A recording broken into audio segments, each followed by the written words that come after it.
Hello everyone, welcome to my YouTube channel Avneesh sir. आज हम लोग इस वीडियो में स्टार्ट करने वाले हैं अलजेब्रिक एक्सप्रेशंस एंड आइडेंटिटीज को। तो सबसे पहले इस वीडियो में आपको हम अलजेब्रिक एक्सप्रेशन से रिलेटेड कुछ टर्म्स को बताएंगे। अलजेब्रिक एक्सप्रेशन क्या होता है इसको अच्छा से इंट्रोड्यूस करेंगे और फिर नेक्स्ट वीडियो में धीरे धीरे हम लोग अलजेब्रिक आइडेंटिटीज को भी देखेंगे। तो देखिए, अलजेब्रिक आइडेंटिटीज को स्टार्ट करने के पहले कॉन्स्टेंट एंड वेरिएबल्स के बारे में जानकारी होना ज़रूरी है। तो कांस्टेंट और वेरिएबल के बारे में पहले हम देखते हैं। सबसे पहले हम देखते हैं कांस्टेंट। ठीक है, तो कांस्टेंट को अगर हम एक्सप्लेन करते हैं तो लिखेंगे a symbol which has fixed numerical values is known as constant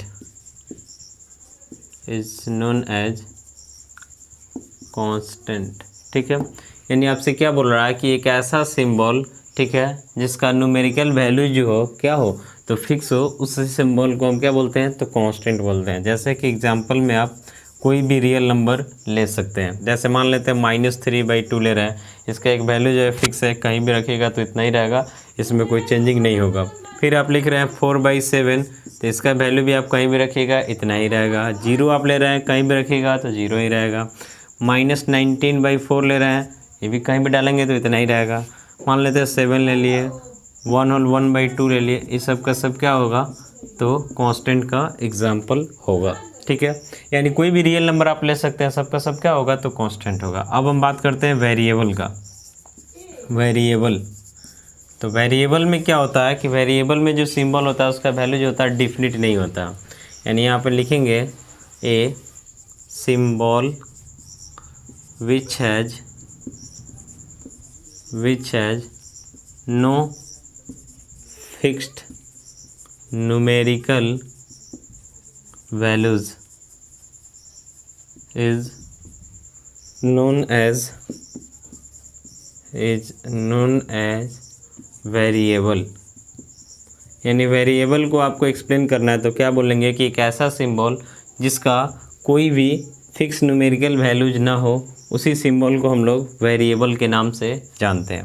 जैसे वेरिएबल को डिनोट करने के लिए आप चाहें तो किसी भी लेटर का यूज कर सकते हैं। जैसे मान लेते हैं ABCD_XYZ, इसमें से किसी के सहायता से आप वेरिएबल को दिखा सकते हैं। हालांकि बहुत सारे क्वेश्चन में आपको दिखेगा कि ABC का यूज़ करके कांस्टेंट को भी दिखाया जाता है, तो वहाँ ज़रूर एक्सप्लेन किया रहेगा कि यहाँ A जो है कांस्टेंट का काम कर रहा है। तो देखिए, जैसे कि एग्जांपल हम लेते हैं, एग्जांपल कि जैसे आपको दिया गया x + 10 = 0 और बोला जा रहा है इसको सॉल्व कीजिए। तो सॉल्व करते हैं तो x = क्या आता है तो -10 आता है। कोई दूसरा क्वेश्चन ले लिए, जैसे कि यहाँ मान लेते हैं x - 13/2 = 0 और बोला जा रहा है कि x को सॉल्व कीजिए। तो सॉल्व करने के बाद x का वैल्यू यहाँ पे क्या आता है तो 13/2 आता है। मान लेते हैं कोई तीसरा क्वेश्चन ले लिए जिसमें कि दिया हुआ 2x + 11 = 13 और इसको सॉल्व किए जा रहा है। तो 2x = 13 + 11 इधर आएगा तो -11, यानी यहाँ हो जाएगा 2x = 13 में से 11 माइनस करेंगे तो 2, तो x = 2/2 कटेगा, यानी x का वैल्यू क्या मिला तो 1 मिला। यानी देख रहे हैं आप कि यहाँ x का वैल्यू -10 है, यहाँ x का वैल्यू 13/2 और यहाँ x का वैल्यू 1।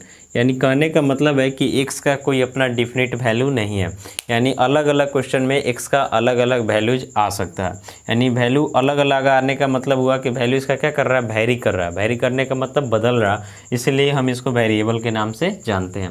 यानी वेरिएबल का कोई डिफिनिट वैल्यू नहीं होता। अगर आपसे सीधे दे दिया जाए कि हाँ बताइए y का क्या वैल्यू होगा बिना क्वेश्चन दिए, तो आप नहीं बता सकते हैं कि y का कौन सा पार्टिकुलर वैल्यू होगा। ये आपको डिपेंड करेगा क्वेश्चन पे। ठीक है, अलग अलग क्वेश्चन में y का अलग अलग वैल्यू आ सकता है, यानी वेरी करता है, इसलिए इसको हम वेरिएबल के नाम से जानते हैं।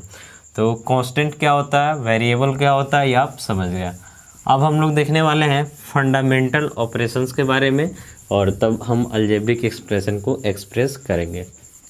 तो देखिए, फंडामेंटल आपसे बोला जा रहा है तो फंडामेंटल का मतलब ही होता है basic.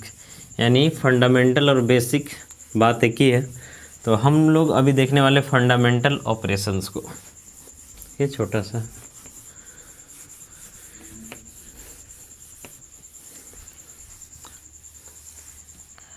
Fundamental operations, fundamental operations, ठीक है। तो फंडामेंटल ऑपरेशंस का बात करते हैं तो इसमें आता क्या क्या है, तो इसमें आपका प्लस आता है, माइनस आता है, मल्टीप्लाई आता है एंड डिवाइड आता है, ठीक है। यानी फंडामेंटल ऑपरेशंस में कौन कौन आता है, addition, subtraction, multiplication and division, यही चारों जो है आपका फंडामेंटल ऑपरेशंस कहलाता है। अब हम लोग एक्सप्रेस करते हैं किसको, तो अलजेब्रिक एक्सप्रेशन, यानी अलजेब्रिक एक्सप्रेशन को हम एक्सप्लेन कर रहे हैं कि अलजेब्रिक एक्सप्रेशन होता क्या है। तो अलजेब्रिक एक्सप्रेशन में वेरिएबल्स और कांस्टेंट का कॉम्बिनेशन होता है, किसके द्वारा, तो फंडामेंटल ऑपरेशंस के द्वारा। अब फंडामेंटल ऑपरेशंस टोटल आपके पास कितना है, तो 4 है। तो इन 4 में हो सकता है कि वेरिएबल और कांस्टेंट किसी एक से ही जुड़ा हो, प्लस माइनस मल्टीप्लाई या डिवाइड किसी एक से भी जुड़ा हो सकता है, किसी 2 से भी जुड़ा हो सकता है, किसी 3 से भी हो सकता है और एक साथ चारों से हो सकता है। यानी कोई फिक्स नहीं कि इसमें कितने के साथ कंबाइंड होगा। तो इसको जब हम एक्सप्लेन करेंगे तो क्या लिखेंगे, the combination of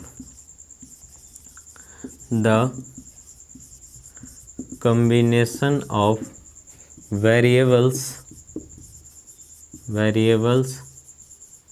and constants, the combination of variables and constants by the help of one or more fundamental operations is known as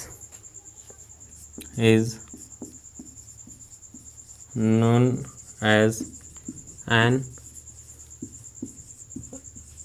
algebraic expression, ठीक है। यानी अलजेब्रिक एक्सप्रेशन को एक्सप्लेन कीजिएगा तो क्या बोलिएगा कि the combination of variables and constant by the help of one और more fundamental operations is known as an algebraic expression. यानी वेरिएबल्स और कांस्टेंट का जब कॉम्बिनेशन हो एक या फिर एक से अधिक फंडामेंटल ऑपरेशंस के साथ, तो उसी को हम लोग क्या बोलते हैं, तो अलजेब्रिक एक्सप्रेशन बोलते हैं। जैसे देखिए एग्जाम्पल आपको देते हैं, यहाँ हम लिख रहे हैं 2x² + 3x - 9। अब यहाँ पे देखिए ये 2 जो है कांस्टेंट है, x² वेरिएबल में जाएगा। इन दोनों के बीच में भी एक फंडामेंटल ऑपरेशन छुपा हुआ, कौन सा छुपा हुआ, तो मल्टीप्लाई छुपा हुआ।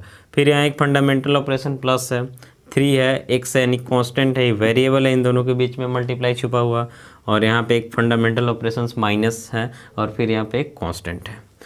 सिर्फ हम लिख देते हैं x y z, तब भी एक अलजेब्रिक एक्सप्रेशन कहलाएगा, चूँकि x y z क्या है, तो वेरिएबल्स है। ऐसा नहीं कि इसमें कांस्टेंट नहीं है, इसमें भी इंटू में 1 छुपा हुआ है, ठीक है, और इस सब में इंटू छुपा हुआ है, यानी ये भी क्या है, तो अलजेब्रिक एक्सप्रेशन है। फिर हम लिख रहे हैं x² - 2y + z, तो ये भी एक अलजेब्रिक एक्सप्रेशन होगा। लिख रहे हैं x/y + 9y/z, तब भी अलजेब्रिक एक्सप्रेशन होगा। देख रहे हैं ना कि x y सब वेरिएबल है, 9 यहाँ पे क्या कांस्टेंट है, इसके बाद यहाँ पे क्या प्लस है, x में y से डिवाइड किया जा रहा है यानी यहाँ पे डिवाइड छुपा हुआ। फिर यहाँ 9 × y है, अब बाई जेड यानी यहाँ पे डिवाइड छुपा हुआ, ठीक है। फिर यहाँ पे लिख रहे हैं x² + y² + 2xy + 9z, तो ये भी आपका क्या हो जाएगा, एक अलजेब्रिक एक्सप्रेशन हो जाएगा। x² - y² + z², ये भी एक अलजेब्रिक एक्सप्रेशन हो जाएगा। x³ y³ z³, ये भी एक अलजेब्रिक एक्सप्रेशन हो जाएगा। ऐसा नहीं सोचना है कि इसमें कांस्टेंट नहीं है, इंटू में 1 में छुपा हुआ, यहाँ भी इंटू में 1 में छुपा हुआ, यहाँ भी, ठीक है। तो इस सब का सब क्या होगा, तो अलजेब्रिक एक्सप्रेशन होगा। अब देखिए अलजेब्रिक एक्सप्रेशन में आपको हम क्या बताया, अलजेब्रिक एक्सप्रेशन में वेरिएबल का जो पावर होता है उससे हमको कोई मतलब नहीं होता, नंबर ऑफ वेरिएबल कितना है इससे भी कोई मतलब नहीं है। हमको सिर्फ मतलब है कि वेरिएबल कांस्टेंट होना चाहिए, किसके द्वारा, तो फंडामेंटल ऑपरेशंस के द्वारा, फिर आपका अलजेब्रिक एक्सप्रेशन होगा। अब हम लोग बात करते हैं कि अलजेब्रिक एक्सप्रेशन में नंबर ऑफ टर्म्स का, तो अलजेब्रिक एक्सप्रेशन में टर्म का जो बंटवारा होता है हमेशा प्लस और माइनस से होता है, यानी टर्म का जो सेपरेशन होता है सिर्फ किससे होता है, तो प्लस और माइनस से होता है। मल्टीप्लाई और डिवाइड से टर्म का सेपरेशन नहीं होता है। जैसे एग्जांपल देखिए, अगर हम लिख रहे हैं यहाँ पे कि x² plus 2x plus 9y। तो इसमें अगर आपसे पूछा जाएगा कि बताइए नंबर ऑफ़ टर्म्स कितना है, ठीक है, नंबर ऑफ़ टर्म्स, तो ये आपका फर्स्ट टर्म, फिर यहाँ प्लस यानी सेकंड, फिर यहाँ प्लस ये थर्ड, यानी नंबर ऑफ़ टर्म्स यहाँ पे कितना है, तो 3 है। फिर यहाँ पे लिख रहे हैं Y square minus 2y plus 5। यहाँ भी अगर आपसे नंबर ऑफ़ टर्म्स पूछा जाए तो प्लस माइनस से जो सेपरेट हुआ यानी फर्स्ट सेकंड थर्ड, यानी कितना टर्म होगा, 3। फिर यहाँ से अगर आपसे पूछा जाता है कि एक्स वाई जेड में बताइए नंबर ऑफ़ टर्म कितना है, तो ये देख रहे हैं ना कि यहाँ कहीं भी प्लस माइनस नहीं है बीच में, यानी टोटल एक ही टर्म माना जाएगा, यानी नंबर ऑफ़ टर्म यहाँ पे कितना है, 1 है। फिर यहाँ पे लिख रहे हैं हम x square by y minus 5z plus x cube y cube z cube. यहाँ पूछा जाता है कि नंबर ऑफ़ टर्म बताइए, तो ये आपका एक टर्म है, ये दूसरा टर्म है और ये तीसरा टर्म है, यानी टोटल नंबर ऑफ़ टर्म यहाँ पे कितना है, तो 3 है। यानी आपको ध्यान रखना है कि अलजेब्रिक एक्सप्रेशन में जो टर्म का सेपरेशन होता है ये सिर्फ और सिर्फ प्लस और माइनस से होता है, मल्टीप्लाई और डिवाइड से टर्म का सेपरेशन नहीं होता। तो नंबर ऑफ़ टर्म के बेसिस पे अब हम लोग अलजेब्रिक एक्सप्रेशन को क्लासीफाई करेंगे, ठीक है, यानी टाइप्स ऑफ अलजेब्रिक एक्सप्रेशन लिखेंगे नंबर ऑफ़ टर्म के बेसिस पे। तो देखिए सबसे पहला आपका आता है, उसको मोनोमियल बोलते हैं। देखिए यहाँ लिखते हैं types of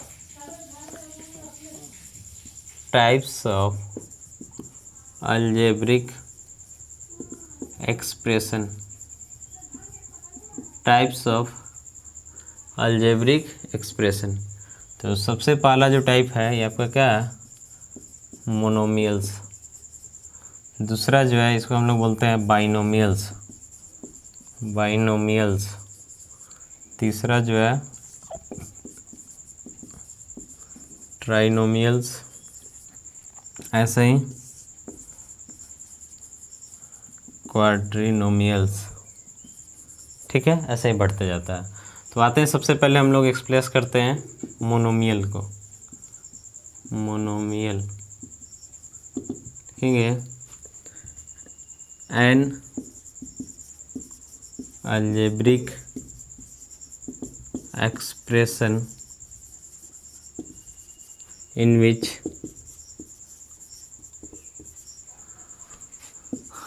number of term is 1 is known as monomial। यानी कहने का मतलब है कि एक ऐसा अलजेब्रिक एक्सप्रेशन जिसके पास नंबर ऑफ़ टर्म जो है कितना हो, तो 1 हो, उसी अलजेब्रिक एक्सप्रेशन को हम लोग मोनोमियल के नाम से जानते हैं। जैसे एग्जांपल देखिए हम यहाँ पे सीधे लिख दिए 2xy, तो इसमें नंबर ऑफ़ टर्म कितना है, तो 1, यानी मोनोमियल होगा। x बाई वाई लिख देते हैं तब भी नंबर ऑफ़ टर्म आपका कितना है, 1, चूँकि आपको पता है प्लस और माइनस से टर्म बढ़ता है, यानी भी क्या, मोनोमियल है। यहाँ पे लिख देते हैं 5x, ये भी मोनोमियल है, ये सब आपका मोनोमियल हो जाएगा। वैसे ही बाइनोमियल को अगर डिफाइन करते हैं तो बाइनोमियल में नंबर ऑफ़ टर्म कितना होगा, तो 2 होगा, ठीक है। यानी लिख सकते हैं an algebraic expression in which number of terms is 2 is known as a binomial, ठीक है। तो बाइनोमियल का अगर आप एग्जांपल देते हैं तो जैसे यहाँ लिख देते हैं आप x प्लस वाई, तो नंबर ऑफ़ टर्म की बात करते हैं तो 2 है, यानी बाइनोमियल होगा। लिख देते हैं 2x square minus 3y square, इसमें भी नंबर ऑफ़ टर्म 2 है, यानी भी क्या होगा, बाइनोमियल होगा। लिख देते हैं आप xy माइनस 5z, इसमें भी नंबर ऑफ़ टर्म 2 है, यानी भी क्या होगा, तो बाइनोमियल होगा। ऐसे ही अगर हम बात करते हैं ट्राइनोमियल का, यानी ट्राइनोमियल में नंबर ऑफ़ टर्म कितना होगा, 3। लिख सकते हैं कि an algebraic expressions in which number of terms is 3 is known as trinomial. तो इसका एग्जांपल अगर आप लेते हैं, इसका एग्जांपल तो जैसे मान लेते हैं x plus y minus z, number of term 3 है, हो जाएगा। 5x माइनस 3y प्लस 11, इसमें भी नंबर ऑफ़ टर्म 3 है, ये भी आपका क्या हो जाएगा, तो ट्राइनोमियल हो जाएगा। फिर ऐसे ही क्वाड्रिनोमियल का अगर बात करते हैं, क्वाड्रिनोमियल तो डिफाइन करते हैं तो क्या बोलेंगे, an algebraic expression in which number of terms is 4 is known as quadrinomial. तो इसका एग्जांपल अगर आप लिखते हैं तो जैसे हम लिख रहे हैं x plus y plus z minus 13, number of term 4 है, नहीं होगा। यहाँ लिख रहे हैं x cube plus y cube minus z cube plus XYZ, इसमें भी नंबर ऑफ टर्म कितना है 4, यानी ये भी होगा क्या होगा, तो क्वाड्रिनोमियल का एग्जाम्पल होगा। देखिए कभी कभी आपको देखने को मिला होगा कि इसका एक टाइप जो है पॉलिनोमियल भी है। तो पॉलिनोमियल का मतलब होता है पोली का मतलब होता है बहुत, यानी प्लूरल के बारे में बात होता है। जैसे मान लेते मोनोमियल तो नंबर ऑफ टर्म 1, बाइनोमियल तो नंबर ऑफ टर्म 2, ट्राइनोमियल तो 3, क्वाड्रिनोमियल तो 4, ऐसे बढ़ते जाता है। तो होता क्या है कि जब 1 से ज़्यादा नंबर ऑफ टर्म आता है तो प्लूरल में चला जाता है, यानी मोनोमियल के बाद जितना भी सबको आप चाहें तो पॉलिनोमियल भी बोल सकते हैं नंबर ऑफ टर्म के बेसिस पे। लेकिन पॉलिनोमियल का डायरेक्ट बात करते हैं तो क्लास 9th और 10th में आपको पॉलिनोमियल के बारे में अच्छा से पढ़ना है, तो वहाँ पॉलिनोमियल का सेंस इससे बिल्कुल अलग है। इसीलिए हम इस टाइप में पॉलिनोमियल को न लिखें ताकि यहाँ पढ़ा दे कुछ और वहाँ फिर आपको जाके कन्फ्यूजन होने लगे। तो फिलहाल अगर आपसे कोई बोलता है अलजेब्रिक एक्सप्रेशन के सेंस में पॉलिनोमियल, तो आप वहीं बोलिए कि नंबर ऑफ टर्म अगर 1 से ज़्यादा है, यानी बोलेंगे कि an algebraic expression in which number of term is more than 1 is known as polynomial. लेकिन ज़्यादा बेहतर नहीं है इसमें पॉलिनोमियल का टाइप को रखना है, इसलिए हम यहाँ पे नहीं डाले हैं, इसलिए आप इतना ही ध्यान रखिएगा। लेकिन अगर आपसे कोई पूछता है तो आप ज़रूर उसको एक्सप्लेन करके बता दीजिएगा। तो इतना आप देख लिए, नंबर ऑफ टर्म वगैरह भी देख लिए। अब हम लोग थोड़ा सा देखते हैं कि अलजेब्रिक एक्सप्रेशन में जो है लाइक टर्म्स क्या होता है और अनलाइक टर्म्स क्या होता है, ठीक है, उसका भी यूज पड़ेगा आगे आपको। तो सबसे पहले देखिए like terms and unlike terms. तो पहले हम लोग बात करते हैं लाइक टर्म्स की। लाइक टर्म्स तो देखिए जैसे मान लेते हैं कि आप लिख रहे हैं, यहाँ पे हम पेयर के साथ लिख रहे हैं, जैसे यहाँ लिख रहे हैं 2x एंड 3x, तो ये दोनों जो है एक साथ लाइक टर्म होगा, क्योंकि इसमें वेरिएबल x है, इसमें भी x है, यानी इन दोनों को हम आसानी से ऐड भी कर सकते हैं या फिर चाहे तो किसी से किसी एक को सब्ट्रैक्ट भी कर सकते हैं। फिर यहाँ लिख रहे हैं 3x² y, तो अगला है 9x² y। देख रहे हैं यहाँ x² y वेरिएबल्स का बात कर रहे हैं, तो यहाँ भी क्या है x² y, चूँकि आपको पता है कि ये तो कांस्टेंट है और कांस्टेंट का मतलब रियल नंबर है, तो कोई भी दो रियल नंबर को जोड़ने और घटाने में तो कोई दिक्कत है नहीं, तो बात वेरिएबल की ही होगा। तो x² y यहाँ भी है, x² y यहाँ भी, यानी दोनों का ऐसा टर्म है तो लाइक टर्म है, यानी इसको हम ऐड भी कर सकते हैं, सब्ट्रैक्ट भी कर सकते हैं। फिर आप लिख रहे हैं, मान लेते हैं 5/3 x³ y³ z³ एंड 2/3, तो ये भी क्या होना चाहिए x³ y³ z³, तो ये भी आपका दोनों आपस में क्या होगा लाइक, क्योंकि यहाँ देख रहे हैं x³ y³ z³ और यहाँ भी x³ y³ z³, यानी यहाँ आसानी से ऐड किया जा सकता है। तो लाइक टर्म्स क्या होता है आप समझ गए। अब हम लोग बात करते हैं अनलाइक टर्म्स का, ठीक है। तो अनलाइक का मतलब होता है कि पहला मान लेते हैं कि यहाँ पे 2x है, तो दूसरा क्या हो जाएगा तो 3y, तो क्या ये दोनों को ऐड कर पाइएगा, ऐड कीजिएगा तो डायरेक्ट आपको लिखना पड़ेगा 2x + 3y, उसके बाद ऐड ही नहीं होगा, क्योंकि यहाँ वेरिएबल x, यहाँ क्या y, यानी दोनों जगह डिफरेंट है। फिर यहाँ पे आप लिख रहे हैं, जैसे मान लेते हैं 3x और यहाँ पे कर दिए 4x², तो यहाँ x है तो यहाँ x², यानी यहाँ भी डायरेक्ट ऐड नहीं कर सकते हैं, सब्ट्रैक्ट भी नहीं कर सकते हैं, ठीक है। फिर यहाँ पर लिख रहे हैं 3/2 x³ y and 3/2 y x³, तो यहाँ देख रहे हैं x³ y है तो यहाँ y x³ यानी दोनों क्या डिफरेंट है, तो ये सब आपका क्या हो जाएगा तो अनलाइक टर्म्स हो जाएगा। फिर हम लोग अब बात करते हैं कोफिशिएंट्स का। तो देखिए जैसे मान लेते हैं आपके पास कोई अलजेब्रिक एक्सप्रेशन लिखा हुआ है 2x² + 9x + 10, ठीक है, और एक साथ हम कांस्टेंट की भी बात कर लेते हैं, कोफिशिएंट्स एंड कांस्टेंट्स, ठीक है। तो इसमें अगर आपसे बोला जाएगा कि जो x² इस x² का कोफिशिएंट क्या है, नहीं x² के साथ मल्टीप्लाई में कौन है, तो x² का कोफिशिएंट कितना होगा तो 2 होगा। x के कोफिशिएंट के बारे में बात किया जाएगा तो 9 होगा, और कांस्टेंट टर्म के मतलब जिसके साथ कोई वेरिएबल नहीं है तो इसको क्या बोलेंगे तो 10 बोलेंगे। फिर यहाँ पे आप लिख रहे हैं 3y³ - 9y + 11, इसमें अगर आपसे पूछता है कि y³ का कोफिशिएंट बताइए तो कितना हो जाएगा 3 हो जाएगा, y का कोफिशिएंट बोलता है तो -9 हो जाएगा, कांस्टेंट टर्म तो 11 हो जाएगा। अगर इसी में आपसे बोलता है कि आप बताइए y² का कोफिशिएंट क्या है, तो आप देख रहे हैं इसमें y² कहीं भी प्रेजेंट नहीं है, तो उस केस में हम क्या करेंगे, इसको लिखेंगे 3y³ प्लस चाहे तो 0 × y² डाला जा सकता है माइनस 9y प्लस 11, क्योंकि इसके डालने से यहाँ कोई फ़र्क पड़ेगा नहीं, फिर पहले की तरह आ जाएगा। यानी वाई स्क्वायर का कोफिशिएंट क्या होगा, तो 0 होगा। यानी जब कोई टर्म प्रेजेंट नहीं है जिसका कोफिशिएंट बोला जा रहा है, तो वैसे ही करके लिख करके और उसका कोफिशिएंट आपको क्या लिख देना है, तो 0 लिख देना है। और कांस्टेंट टर्म यानी जिसके साथ कोई भी वेरिएबल नहीं हो, उसी को हम क्या बोलते हैं, तो कांस्टेंट टर्म बोलते हैं। अब देखिए, जब आप दो अलजेब्रिक एक्सप्रेशन को ऐड करते हैं या फिर सब्ट्रैक्ट करते हैं, तो उसके लिए लाइक टर्म होना जरूरी है। जैसे आप लिख रहे हैं एडिशन ऑफ अलजेब्रिक एक्सप्रेशन, ठीक है। यानी जैसे मान लेते हैं कि एक फर्स्ट क्वेश्चन है, इसमें आप ऐड कर रहे हैं x square plus x y plus y cube and 3x square plus 9y cube, दोनों को आप ऐड कर रहे हैं। तो ऐड करने का मतलब कि x square plus x y plus y cube, और यहाँ फिर क्या डालेंगे, plus 3x square plus 9y Q. अब जब ऐड होगा तो लाइक टर्म लाइक के साथ जाएगा, यानी एक्स स्क्वायर है और ये 3x स्क्वायर है, एक साथ आ जाएगा, प्लस ये वाई क्यू है और यहाँ क्या, तो 9y क्यू है, तो ये एक साथ आ जाएगा। और यहाँ से बचेगा अंत में क्या आपका, तो एक्स वाई बचेगा। तो ये दोनों को ऐड कर लीजिएगा, तो 1x स्क्वायर समझिए, ये 3x स्क्वायर यानी क्या हो जाएगा, तो 4x स्क्वायर, ये 1y क्यू है 9y क्यू यानी क्या हो जाएगा, तो 10y क्यू, और प्लस क्या हो जाएगा, तो एक्स वाई हो जाएगा। यानी आप इसको हम क्या कर लिए, तो ऐड कर लिए। एक एग्जांपल और देख लीजिए ऐड में, फिर थोड़ा सा सब्ट्रैक्शन भी बता देते हैं।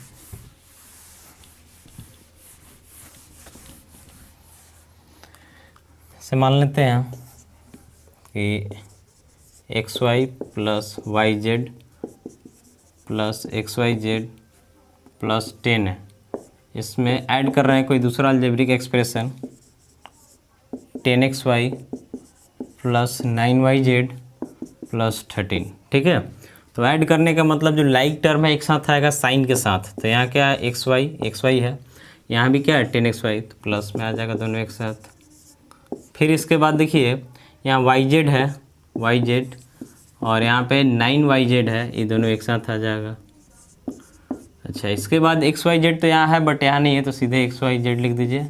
और कांस्टेंट में क्या है, यहाँ 10 है, तो यहाँ कांस्टेंट में 13, यानी कांस्टेंट के साथ ऐड होगा। तो समझिए xy और ये 10xy, तो यहाँ 1 यहाँ 10 यानी क्या हो जाएगा, तो 11xy, यहाँ 1 यहाँ 9 यानी क्या हो जाएगा, तो 10yz, फिर यहाँ xyz और ये दोनों ऐड होकर के क्या हो जाएगा, तो 23 हो जाएगा। ऐसे ही बात करते हैं हम सब्ट्रैक्शन ऑफ अलजेब्रिक एक्सप्रेशन, ठीक है। तो सब्ट्रैक्शन होने के लिए भी लाइक टर्म का होना जरूरी है, यानी एडिशन होने के लिए भी लाइक टर्म चाहिए, सब्ट्रैक्ट होने के लिए भी लाइक टर्म चाहिए। जैसे मान लेते हैं कि आपको बोला जा रहा है कि x square plus 10xy plus y square से आप सब्ट्रैक्ट कीजिए किसको, तो 3x square plus 10y square minus 9xy को। तो यहाँ भी लाइक टर्म को ही ढूंढेंगे, यानी ये भी एडिशन की तरह ही चलेगा। तो एक्स स्क्वायर और यहाँ भी एक्स स्क्वायर वाला है, लेकिन माइनस से मल्टीप्लाई होगा तो क्या हो जाएगा, माइनस 3x स्क्वायर। फिर यहाँ प्लस डाल देंगे, यहाँ क्या है, तो 10xy और ये माइनस माइनस मल्टीप्लाई होकर के प्लस में हो जाएगा 9xy। फिर यहाँ बात करते हैं तो यहाँ वाई स्क्वायर है और ये माइनस प्लस तो माइनस 10y स्क्वायर है, यानी इसको लिख सकते हैं एक्स स्क्वायर में से 3x स्क्वायर घटाइएगा तो minus 2x square, 10xy 9xy add कीजिएगा तो 19xy, और y स्क्वायर में से 10y स्क्वायर माइनस कीजिएगा तो माइनस 9y स्क्वायर, ठीक है। तो आप ये देख लिए, सब्ट्रैक्ट कर लिए। यानी आपको माइंड में रखना है कि दो अलजेब्रिक एक्सप्रेशन को हम ऐड करें या फिर सब्ट्रैक्ट करें तो उसमें क्या होता है, तो लाइक टर्म ही लाइक के साथ ऐड होता है या फिर सब्ट्रैक्ट होता है। नेक्स्ट वीडियो में हम लोग अलजेब्रिक एक्सप्रेशन को मल्टीप्लाई कैसे करते हैं, डिवाइड कैसे करते हैं, उसको हम डिटेल में नेक्स्ट वीडियो में एनालिसिस करेंगे। फिलहाल इस वीडियो में इतना ही। यदि आपको मेरा वीडियो अच्छा लगा हो तो लाइक करें, कमेंट करें, पॉसिबल है तो शेयर भी करें, और नए हैं तो चैनल को सब्सक्राइब करके बेल आइकन को प्रेस करें ताकि हम जो भी वीडियोज़ डालें उसका अपडेट आपको मिल सके। मिलते हैं नेक्स्ट वीडियो में। Thank you.